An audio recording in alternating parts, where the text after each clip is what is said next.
नमस्कार मंडळी. मी सतीश संतोष शिंदे. साप्ताहिक उद्याचा शिलेदार यामध्ये मी सर्वांचे सहर्ष स्वागत करतो. वास्तविक मी तुम्हाला मागील बऱ्याच दिवसांपासून म्हणत होतो, की काही ग्रामपंचायतीमध्ये कसा कारभार चालतो आणि तो कारभार कसा पारदर्शक असला पाहिजे, हे मी सांगण्याचा प्रयत्न करणार होतो आणि तो आज योगायोग आलेला आहे. वास्तविक मी ज्या गावामध्ये आहे, ते गाव म्हणजे मौजे बोत्राडे, तालुका जुन्नर, जिल्हा पुणे. आता ह्या गावातील ग्रामपंचायतीचा कारभार पाहता, मी तुम्हाला आता साधं आणि सोपं उदाहरण म्हणजे माझे वडील संतोष शिवराम शिंदे हे बोत्राडे ग्रामपंचायतीमधील आकृती बंधातील हे कर्मचारी होते, नळपाणी पुरवठ्याचे. आणि त्यांची सेवानिवृत्ती ही 2024 मध्ये झाली आणि त्यानंतर बोत्राडे ग्रामपंचायतीच्या माध्यमातून ते सांगतायत, की आम्ही जाहिरात लावली आणि त्यानंतरचे अर्ज आले असतील किंवा नसतील आले, ते काय असेल, तर त्यावरती निर्णय प्रक्रिया कशा पद्धतीने होत असते. आता मी कायदेशीर बाबी मी तुम्हाला सांगण्याचा प्रयत्न करणार आहे. त्या अगोदर मला हे सांगायचं आहे, की दादांची जागा ही रिक्त झाली. ही 2024 मध्ये रिक्त झाली. त्यानंतर आकृती बंधातील ही जागा आहे आणि सेवानिवृत्ती झाल्यानंतर ही वास्तविक वारसा हक्काने ही जागा भरल्या गेली पाहिजे होती. परंतु कोणतं कारण आहे, की ती जागा अजूनही भरल्या गेलेली नाही. ग्रामसेवकाकडून आपण बऱ्याच वेळा मागणी देखील केलेली आहे, की कशा पद्धतीने ही जागा भरलेली आहे. त्यांच्याकडून उत्तर आले, की ही जागा भरलेली नाही आहे, तात्पुरता माणूस नेमलेला आहे. बरं, आपण आता त्याच्या अगोदर मी जेव्हा अर्ज दिला होता, तो अर्ज 18/7/2025 अर्जदार मी स्वतः होतो, सतीश संतोष शिंदे. विषय ग्रामपंचायतीमधील पाणीपुरवठा कर्मचारी रिक्त जागा वारसा हक्काने भरण्याबाबत. तुम्हाला अर्ज वाचून दाखवते. महोदय, उपरोक्त विषयान्वये अर्ज करतो, की मी सतीश संतोष शिंदे, मुक्काम बोत्राडे, पोस्ट खानगाव, तालुका जुन्नर, जिल्हा पुणे 410-502 येथील रहिवासी असून माझे वडील श्री संतोष शिवराम शिंदे हे ग्रामपंचायत बोत्राडे येथे आकृती बंधातील पाणीपुरवठा कर्मचारी होते. त्यांच्या सेवानिवृत्ती गेले 1 वर्षभरापूर्वी, म्हणजे हा अर्ज 18/7/2025 मी दिलाय, तेव्हा त्याच्या अगोदरच 1 वर्षभरापूर्वी रिक्त झालेले असून ते सध्या सेवानिवृत्त झालेले आहेत. मात्र त्यांच्या जागेवर वारसा हक्काने शासन निर्णयानुसार 2017 यानुसार ही रिक्त जागा भरण्यात यावी. या जागेवर माझी नियुक्ती करण्यात येईल. या जागेवरती मला नेमण्यात यावे, असा मी तो अर्ज दिलेला होता. परंतु जवळपास ह्या गोष्टीला आता 10 महिने व्हायला आलेत आणि मला भाऊसाहेब नांगरे, प्रकाश नांगरे म्हणून आहेत आणि या ग्रामपंचायतीचा सरपंच देखील वंदना डोळस, बाकीची बॉडी असेल, तर यांनी मला अजून काही लेखी उत्तर दिलेलं नाही. आणि जो माणूस नेमलेला आहे, तो अनधिकृतरित्याच नेमलेला आहे.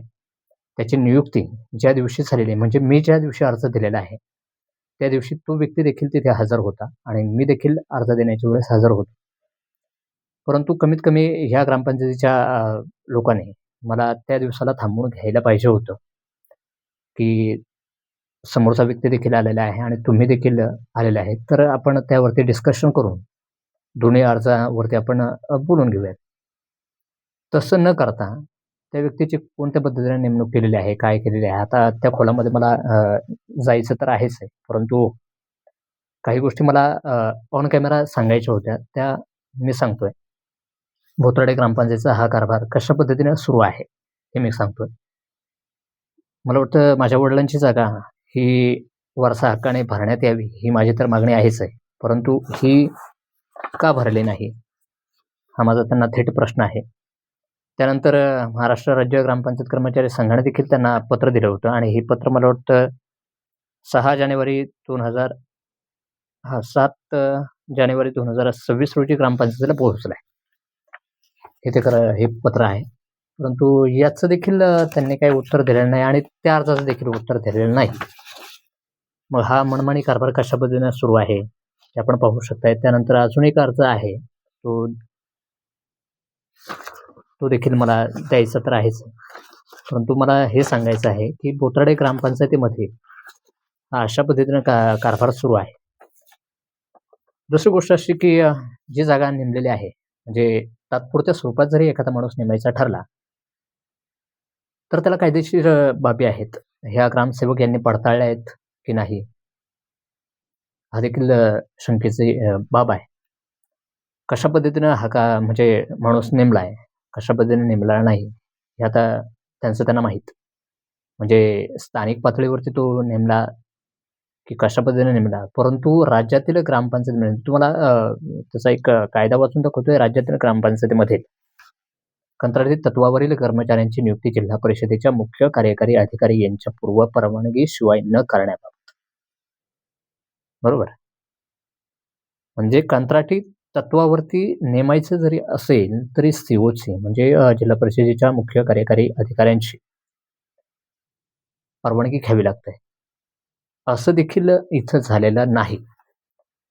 आणि जो व्यक्ती तिथे नेमला आहे, त्या व्यक्ती ज्या दिवशी नेमला, त्या दिवशी अक्षरशः कोरम देखील पूर्ण नव्हता. म्हणजे 2 ते 3 व्यक्ती म्हणजे सरपंच आणि 2-3 सदस्य होते. 3 ते 4 व्यक्ती. कारण मी त्याला साक्षीदार आहे. असा जर भोंगळ्या स्वरूपाचा जर कारभार जर करणार जर असाल, तर हे काय आम्हाला मान्य नाही. आणि दुसरी गोष्ट अशी, की अनुसूचित जाती,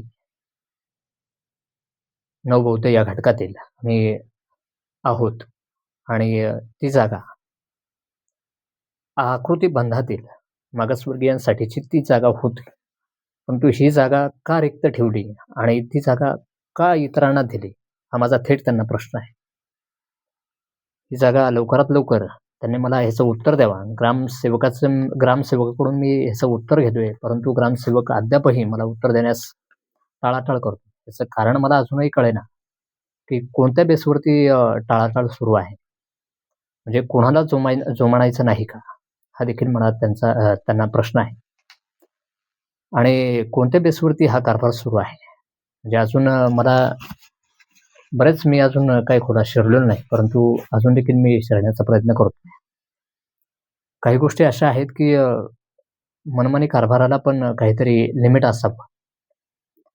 म्हणजे मी फक्त माझ्या जागेपुरतं बोलतोय आणि काहींना वाटत असेल, की तुम्ही पत्रकार आहात. बऱ्याच गावांमधून आणि इतर ठिकाणाहून मला बरेच लोकांकडून असं जाणवलं, की ते पत्रकार आहेत, मग त्यांना काय करायचं आहे? पत्रकार हा माझा व्यवसाय आहे. पत्रकार ही काही नोकरी नाही. मग वडिलांच्या जागेवरती माझा पूर्णतः अधिकार आहे. आणि त्यासाठी मी रीतसर हा अर्ज दिलेला आहे आणि त्या अर्जाचं अजून देखील जर उत्तर मला मिळत नसेल, तर हे अधिकारी काय करतायत? हे प्रशासन काय करतंय? हे ग्रामसेवक काय करतायत? ही बॉडी काय करते? हा माझा त्यांना थेट प्रश्न आहे. वास्तविक हा मनमानी कारभार थांबावा असं मला वाटतं आणि जी गोष्ट मी सांगतोय, त्यावरतीच मला फक्त बोलायचं आहे, की हा जो अर्ज आहे, आपल्याला दिसत असेल, की हा जुलै 18 जुलैचा अर्ज आहे आणि अजूनही त्यावरती जर निर्णय झालेला नसेल आणि मला भाऊसाहेब म्हणतात, की तुमचा अर्ज मासिक मीटिंगमध्ये ठेवला आहे. मासिक मीटिंगमध्ये काय निर्णय होईल तो तुम्हाला सांगण्यात येईल. म्हणजे जवळ-जवळ आता 10 महिने व्हायला आले. तुमच्या 10 ते 9 मीटिंग झालेल्या असेल मासिक मीटिंग. एकदाही त्यामध्ये अर्जाचा विचार केलेला नाही का? हा देखील मला त्यांना प्रश्न विचारायचा आहे. हे चुकीचं आहे आणि मला जोपर्यंत न्याय मिळणार नाही, तोपर्यंत मी ह्या गोष्टीवरती मी भांडत राहील. मग मला उपोषणासाठी बसण्याची वेळ जरी आली, तरी देखील मी बसायला तयार आहे. आणि ह्या जागेवरती मी पूर्णतः रीतसर कायदेशीर बाबी हे करून मी तोडगा काढण्याचा नक्कीच प्रयत्न करेन.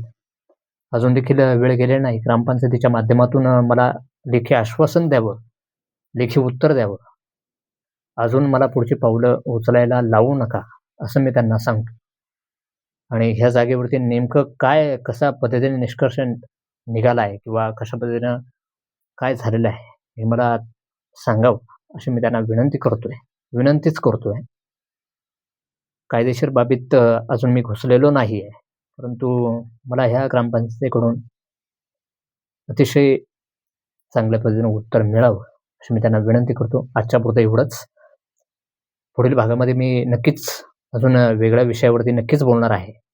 परंतु आजच्यापुरतं एवढंच. या जागेवरती नेमकं काय झालेलं आहे आणि त्या जागेवरती कशा पद्धतीनं निर्णय घेतलेला आहे, हे भाऊसाहेब नांगरे आणि सौ वंदना डोळस आणि इतर जी बॉडी आहे, या बॉडीनं मला सविस्तर ह्या गोष्टीची माहिती द्यावी, अशी मी त्यांना विनंती करतो. धन्यवाद.